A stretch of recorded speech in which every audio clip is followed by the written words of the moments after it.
what we call the industry stride, specifically in the press, and having those types of conversations and communication. So I'm happy to take questions and kind of go through this. But what I'm going to do is kind of give you the presentations in general that give our strategy and what we're doing from an organization into our customers, and kind of give you kind of the conversation that we're typically having with regards to the customer.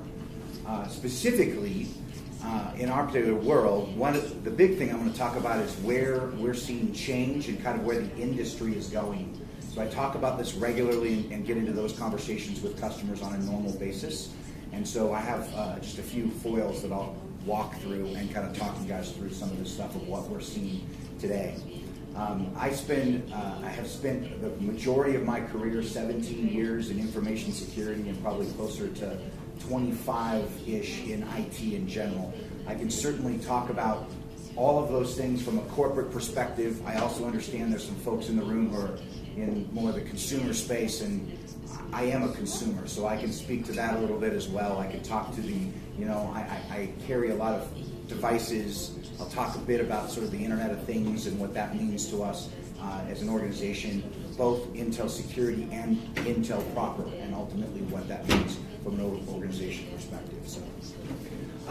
So these are the main shifts that we're seeing in our environment today, in the industry from a landscape perspective.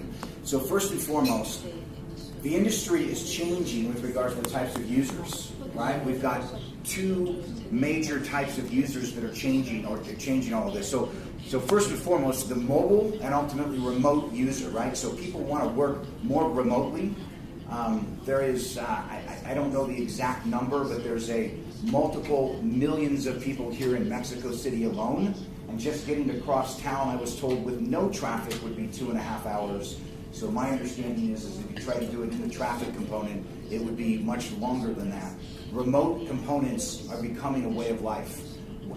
And then the other thing that exacerbates that problem for us is the up-and-coming millennials, right? So as you have millennials entering the workforce today, I think the prediction right now, that they've said, is by 2020, 70% of our workforce is going to end up as millennials, right? That's a global number that they've predicted today already. If you take that number for granted and you say, okay, well, I'm going to end up with that quantity in here, and they have a different expectation of working environment, their compute possibilities come with them. And that's where some of the other things that come with it. So the entire device proliferation. When we think devices now, when we talk about devices, we don't just look at your laptop and your server anymore. We're looking at every IP-able, addressable device. I think Cisco, prognosticates, I don't know, somewhere in the neighborhood of 50 billion by 2020. That's 50 billion IP addressable devices. There's 7.1 human beings on Earth. So you can do the math. You know that the quantity of devices per person is going to be huge, and it's going to continue to grow. I think our own estimations by that time period is actually about 75 billion. So it's a larger number even coming out of Intel than what Cisco thinks it is. It doesn't really matter. Whatever number it is, it's a large number. And that data is being proliferated across all of those devices. Everything from your wearable that's attached to your phone, that's attached to your home network, that's eventually attached to your corporate network. So that blending of the consumer and the corporate component is coming together. Cloud. Everybody right now is looking at cloud from a company perspective. Cloud is a huge component, both personally. I use it myself on a regular basis in all kinds of forms. I've been using it for quite some time. Cloud-based email, cloud-based file sharing. Corporates doing the same thing. Large-scale cloud movements in corporations. The concept here is that the companies themselves are typically not in the business of information security. They're in some other business. They're in oil and gas. They're in finance. They're in retail. They have other missions of what they have to accomplish from a business perspective. Governments are out there looking at this as well and saying, as we move forward from a government perspective, we can't just continue to do the same things we did every day. We've got to look to new ways technologically to develop and ultimately bring to market our capabilities for our constituents. So that said, cloud has been a huge answer for them. There's smaller versions of that where you're bringing your emails to cloud. There's large versions of it where you're bringing your entire enterprise operating environment around how you manage all your people into a cloud-based environment, and we're seeing that happen a lot.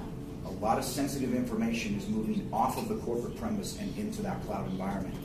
And then finally, the bring your own whatever. So this all then comes together with that bring your own. So it's not just the devices are here, because they are, but they're bringing their own. The individual users want to bring their own into the corporate environment. They want their own choice. They're going to bring their own tablets, their own mobile devices, their own laptops, and fundamentally attach those to corporate environments to actually do the work they think that they should be doing.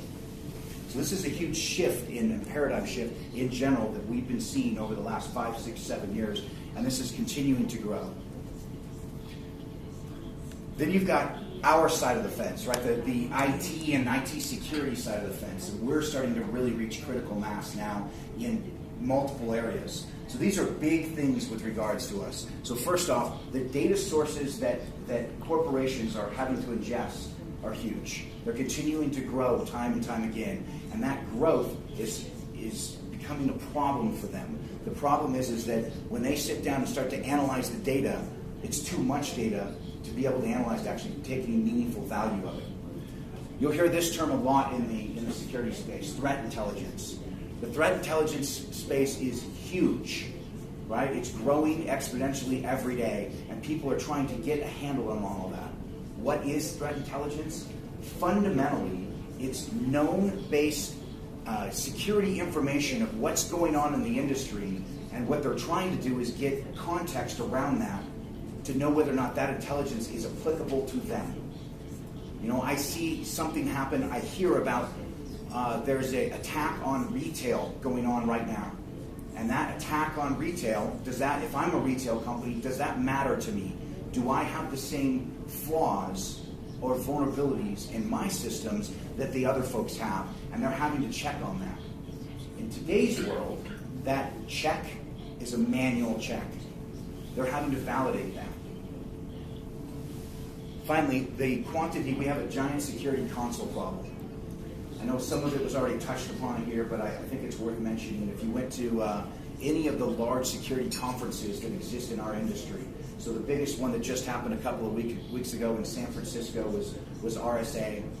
And if you go to that conference and you look across that, you look at the sheer quantity of logos and individual companies out there. There's a large quantity of them. And they're all trying to solve a problem. They all think that they have something technologically to offer to the customer base that is going to solve a unique thing for them. The issue in general, though, is that as the customers start to adopt new technology, the problem is they can't absorb it fast enough.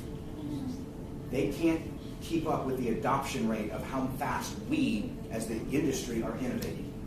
And it's produced a monetary problem. They say 43% now, right? 43% of software investments are not delivering the value that they say that they're going to deliver. And in a lot of cases, it's because they don't have time to actually implement the solutions they've purchased. It's created approximately 100 billion of IT spend in that churn that goes on with that. And what that fundamentally means is that that's all money just sitting out there spent. It's just sitting on the table as far as the customers are concerned.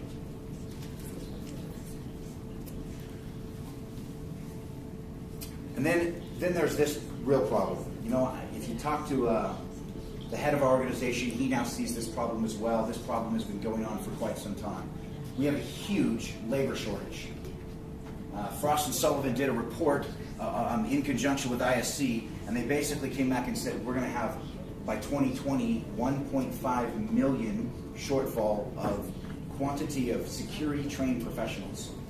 There's a study that I read recently about a week and a half ago that basically came back and said that they surveyed like 468 companies, and of those 468, their last security hire, 73% of them said that they hired somebody who was untrained and that they were going to train them into the job. So the corporations are having to take the brunt of this problem on, and we're no different than that. We're constantly looking for trained individuals who can bring in. and it's a hard problem that we ultimately need to solve. So what this does is it creates a vicious cycle for the entire industry going on right now. Fundamentally, in this industry, what we've got is inefficient security teams, and it's not because they're bad. They're good at what they do. There just isn't enough of them. They're seeing too much data. They have too much complexity. All of those things that are hitting them today makes them very inefficient in what they're doing. And then there's the technological sprawl. They all want to buy all those logos, and then all of a sudden they've got all these consoles, all these tools that they've now got to go learn to use. And some of these tools are complicated. They take a lot of energy and a lot of time. There are people who build their careers on just knowing 2 or 3 tools at one point. And now all of a sudden they've got to learn 10 or 12. They can't keep up. Finally, we've got the whole, everything is short-lived from an efficiency perspective. There's a time cycle that's going on here, and that time cycle is becoming bigger and bigger for us. How fast we are seeing from a data point perspective. One of the points in that I'll say is that if you were to look at what we see in our own labs environment today, 10 years ago, we used to see approximately 25 new pieces of malware a day. Today we see a little under 500,000. So you just get the quantity that's coming at you, and we're just not effective at being able to deal with that entire environment. So from a sector perspective, this is what we're seeing. This is only the last couple of months. My threat research team has gone back and given me some statistical data. This is a little bit of an eye chart, but it kind of gives you kind of what we're seeing.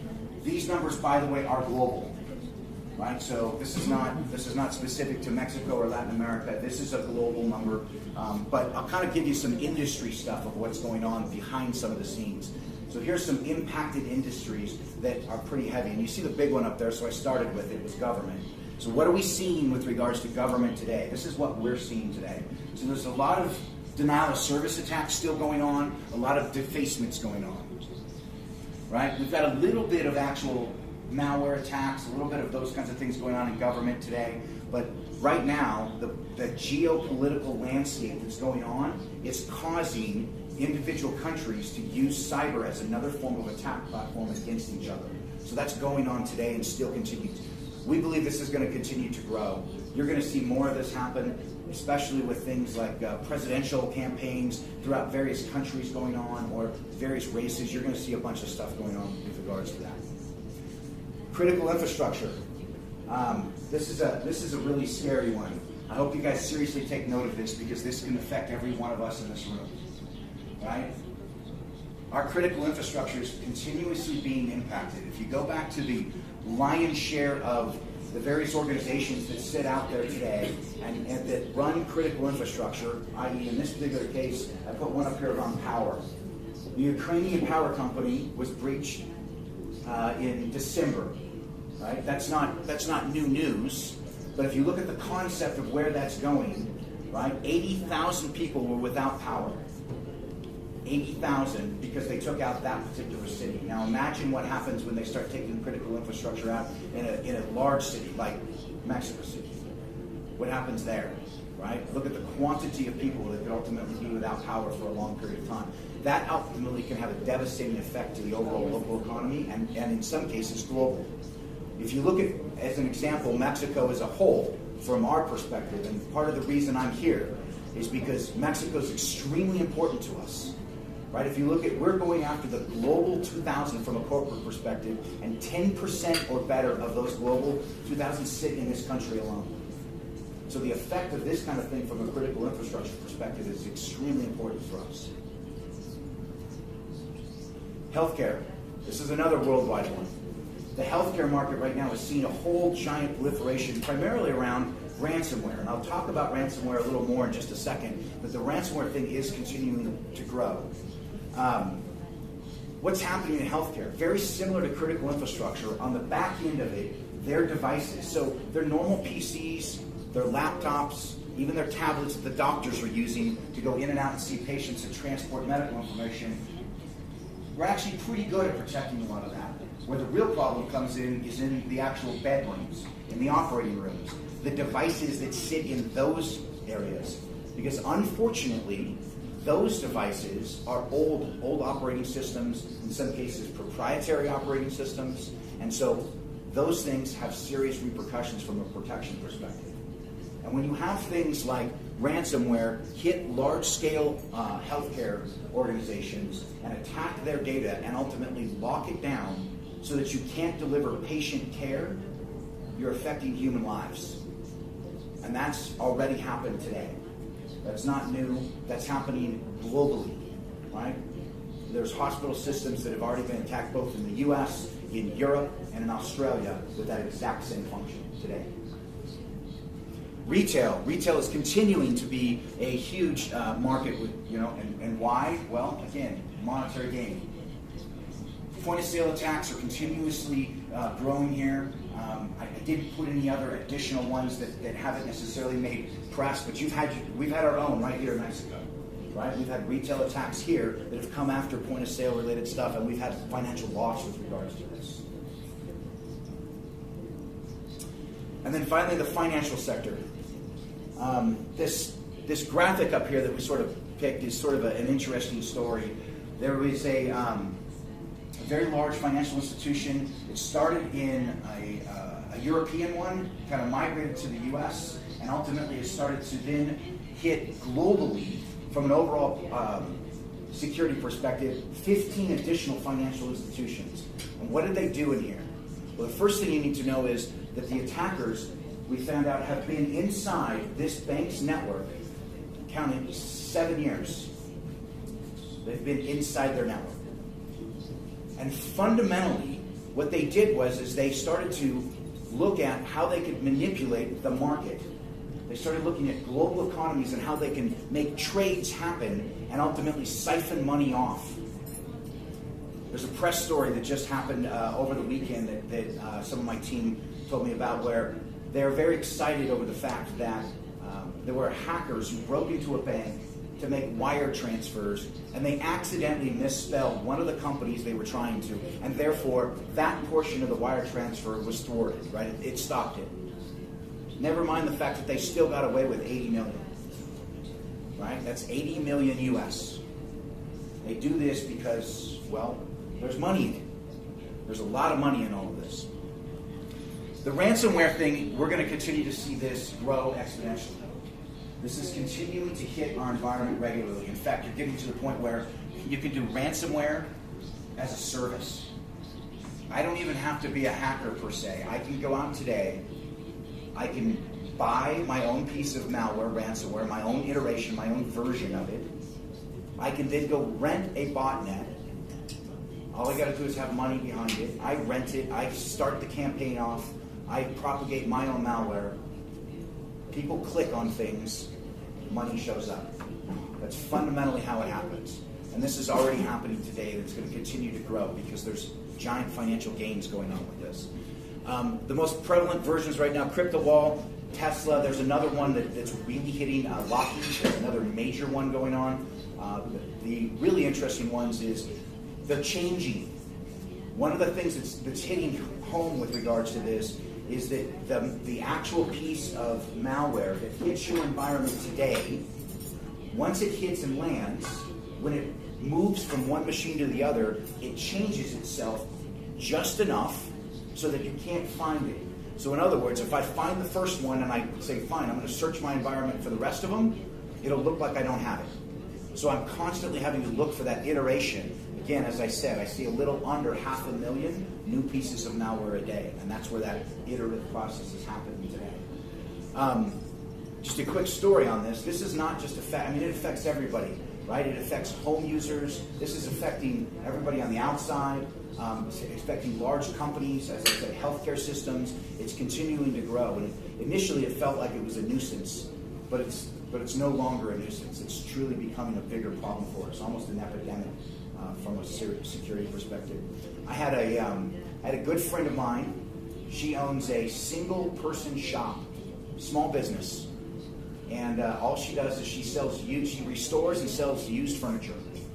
And she has her point-of-sale machine. She deals with all of her customers, and she keeps getting these emails from various people asking for a quote on painting. She doesn't paint, so she never answered the quote. She's like, I don't know why they're doing that. And then at some point, they got smarter, and they sent her and asked her a quote on painting furniture. She goes, oh, well, I do that sometimes. And so she opened the link and clicked on it, of course. And the second she did, it left back, items on her computer so that when she came in the next morning, her entire computer system was locked up and encrypted. And they wanted 5,000 US to get her data back. Now, this is a small business owner. This isn't even a large company. A small business owner truly affected by this, and her home livelihood now is ultimately affected by that. So it comes all the way down to the actual human and what they, how they make their livelihood as far as this problem is concerned. I mentioned the human life issue. There's a lot of issues with regards to this ransomware, and we're continuing to see it. The financial impact that you see in here, if you want, more data with regards to that, this is the, kind of the interesting point to me. There's an analysis here, this economic impact analysis that talks about of the gross domestic product worldwide, what percentage is cybercrime, and it represents like 0.08%. But fundamentally, what that numerically represents is 618 billion, right? 618 billion. That's a lot of money just in cybercrime alone. In fact, we point out that it's larger than Sweden's GDP, so it's a big number. And they only each one of them just want their piece of it. So they're ultimately getting that and tracking all of this. A couple other things worth mentioning here. You look at the average cost of a breach. Again, this is from the Potham Institute. 3.79 per incident. That number's continuing to grow. We're seeing more and more of that particular data. So all of this for us comes into what we call a need for efficiency. All of these things I talked about, increasing complexity, the time element that I talked about in particular, and the speed by which data is coming at us, and then of course the lack of people and resources that we have. We have a giant need to ultimately do things faster with less people, and it fundamentally brings to us a whole new paradigm of how we have to solve these problems. And I say we because we is a much broader industry and a broader organization. So when we move into this, we start talking about Intel organizations and what Intel actually meant to us. So Intel acquired us a little over 5 years ago. We were, formerly McAfee, now Intel. We are truly part of Intel. We are a division of inside of Intel. And what Intel did, first and foremost, is they came along and said, guys, we innovate. We are the godfathers of innovation. We've created that. And they've proven that time and time again. They started with their Moore's Law component over there, right, in the silicon side. The ability to actually produce chips that double in power at half the size every 18 to 2 years, every 18 months to 2 years. They've been proving Moore's Law continuously for the last 30 years. So they innovate regularly. And then Intel went out and did a couple of things, like invented some very, very cool things like Wi-Fi. They invented USB. Right? So those are open protocols for communication. And they kind of put that challenge back on us and said, look, you've got to solve this problem in a bigger way. And I know Fernando talked briefly about this, about some of the people that we have already in our chain with regards to what we've done. But what we did was we created the data exchange layer, which is fundamentally a security protocol to have various disparate technologies talk to each other. Think of it this way. If you're in your home and you put a home security system in what you do, you ultimately end up with locks on your doors. Eventually you've got a little bar thing on your door, so every time it opens up, it alerts somewhere. You've got glass breaks that come in. You have motion detectors. You might have cameras, right? Eventually you have an alert or a siren, something that's telling you all of that. And all of those things all talk to each other. That's fundamentally what we did, was create that inner working to stitch those things together. And we started with our own solution set, and we said, look, we need to make our technology so that our endpoint that's sitting here, and if a firewall out there or our IPS device today, if our IPS sees something come across and it lets the endpoint know, or vice versa. I end up with a customer environment that has 20, 30, 40,000 devices in it. I want all of them to be smarter at the same time. So that's fundamentally what DXL does. It creates that communication. But we didn't stop at our stuff. We extended it into other open environments. So we have a multitude of different partner organizations, and we're continuing to grow that ecosystem. We want everybody to ultimately adopt that technology so that we get to a scenario where our overall customer set can be smarter together. Right? So fundamentally, what the customers will tell you all the time, and I hear it all the time, they don't care what makes the catch.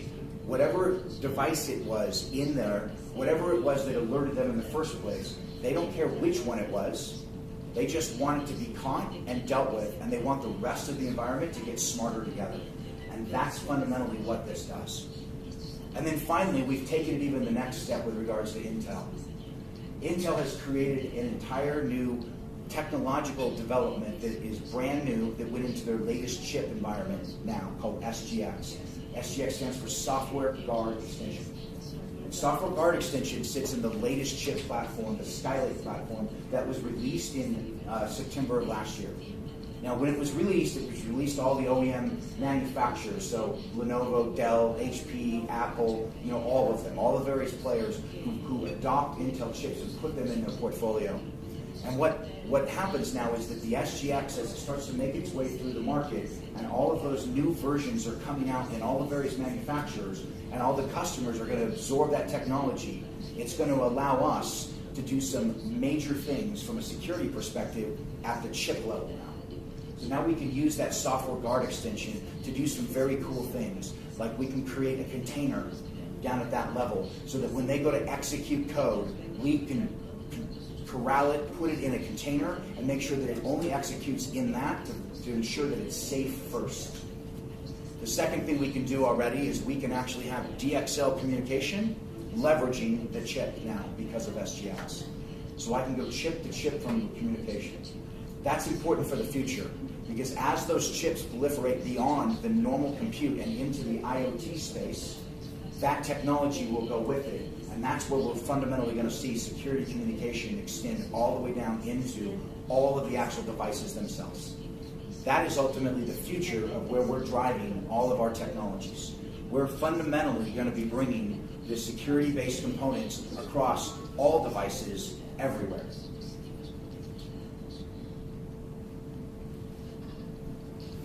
So what this brings us to, sorry, let me go back. Any more? You guys get it?